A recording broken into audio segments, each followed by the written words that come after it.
Hi friends, welcome to Kavimani vlogs. இன்றைக்கி நம்ம பார்க்கக்கூடிய ரெசிபி சுவையான முட்டை குழம்பு. வாங்க பார்க்கலாம். 200 கிராம் சின்ன வெங்காயம், 2 தக்காளி, கொஞ்சம் கருவேப்பிலை, கொஞ்சம் மல்லித்தலை, குழம்பு மிளகாய்த்தூள் 1.5 ஸ்பூன், மஞ்சள் தூள் 1/4 ஸ்பூன், சீரகம் 1 ஸ்பூன், மிளகு 1/2 ஸ்பூன், சோம்பு 1/2 ஸ்பூன், பொட்டுக்கடலை 1 ஸ்பூன், 4 லவங்கம், 2 துண்டு பட்டை, 1 துண்டு பட்டை இலை, 1 ஸ்பூன் இஞ்சி பூண்டு பேஸ்ட்டு, 6 முட்டை. அடுப்பில் கடாய் வச்சு 2 ஸ்பூன் எண்ணெய் விட்டுக்கலாம். எண்ணெய் சூடாகட்டும். இந்த குழம்பு சிம்பிள் அண்ட் ஈஸியாக இருக்கும், ரொம்பவும் டேஸ்ட்டாக இருக்கும். இது பேச்சுலர்ஸ்க்குன்னு ஈஸியாக சமைச்சிடலாம். எண்ணெய் சுட்டுருச்சு, சோம்பு போட்டுக்கலாம். சோம்பு பொரிஞ்சிடுச்சு. நம்ம எடுத்து வச்ச பட்டை வகையெல்லாம் சேர்த்திடலாம். நல்லா பொன்னிறமாக வதங்கட்டும். இப்போ எடுத்து வச்சிருக்க சின்ன வெங்காயம் 200 கிராமே அப்படியே சேர்த்திடலாம். சேர்த்தி நல்லா வதக்கி விடுங்க. வெங்காயம் எவ்வளோக்கு எவ்வளோ நல்லா வணங்குதோ அவ்வளோக்கு அவ்வளோ குழம்பு ரொம்ப டேஸ்ட்டாக இருக்கும். இப்போ தக்காளி ஆட் பண்ணி வணக்க ஆரம்பிச்சிடலாம். வெட்டி வச்சுருந்த 2 தக்காளியும் இதோட ஆட் பண்ணி நல்லா வணக்கிடலாம். இதோட 1/4 ஸ்பூன் உப்பு சேர்த்தி நல்லா வதக்கிடலாம். அப்போனா நல்லா மசிஞ்சு வெங்காயமும் தக்காளியும் ஒன்றோட ஒன்று மசிஞ்சு வெந்து வரும். சீக்கிரமாகவும் வணங்கிடும். நல்லா சுருள சுருள வதக்கி எடுத்துக்கோங்க. வெங்காயம் நல்லா வதங்கி வந்துடுச்சு. ஒரு கைப்பிடி கருவேப்பிலை போட்டு வதக்கி விட்டுடலாம். இதோட 1 ஸ்பூன் பொட்டுக்கடலை சேர்த்து வதக்கி விட்டுடலாம். பொட்டுக்கடலை ஆப்ஷன் தான், நீங்கள் முந்திரி பருப்பு சேர்த்து வதக்கிக்கலாம். எங்கிட்ட முந்திரி பருப்பு இல்லை, அதனால 1 ஸ்பூன் நான் பொட்டுக்கடலை சேர்த்து வதக்கிறேன். பொட்டுக்கடலை சேர்த்தா குழம்பு ரொம்ப கெட்டியாக இருக்கும், அதுக்காக தான். ஏன்னா நம்ம இதில் தேங்காய் அரைச்சி ஊற்ற போகிறது கிடையாது. இதோட இஞ்சி பூண்டு பேஸ்ட் போட்டு பச்சை வாசனை போகிற வரைக்கும் நல்லா வதக்கி விட்டுடலாம்.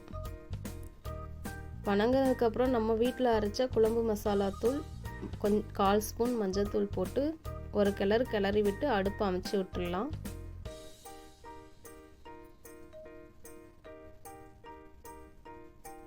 மசாலா போட்ட உடனே அடி பிடிக்க ஆரம்பிச்சிடும், அதனால அடுப்பை அமைச்சிட்டு கிளற ஆரம்பிங்க.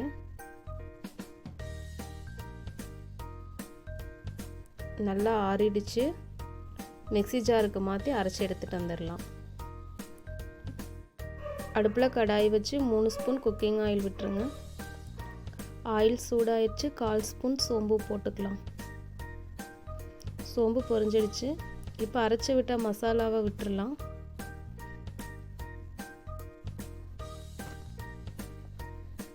ஜாரில் இருக்கிற மசாலா கொஞ்சம் தண்ணி ஊற்றி கழுவி மறுபடியும் இதில் ஆட் பண்ணிக்கலாம்.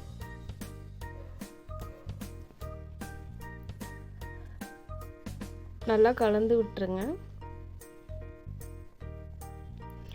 இப்போ குழம்புக்கு தேவையான அளவு உப்பு சேர்த்துக்கலாம். நம்ம தாளிக்கும் போது ஏற்கனவே உப்பு சேர்த்திருக்கோம், பார்த்து கவனமாக ஆட் பண்ணிக்கோங்க. குழம்பு கொதிச்சு வந்துருச்சு. இப்போது மல்லி இலை தூவி விட்டுடலாம். தூவி விட்டு ஒரு 5 நிமிஷம் நல்லா கொதிக்கட்டும்.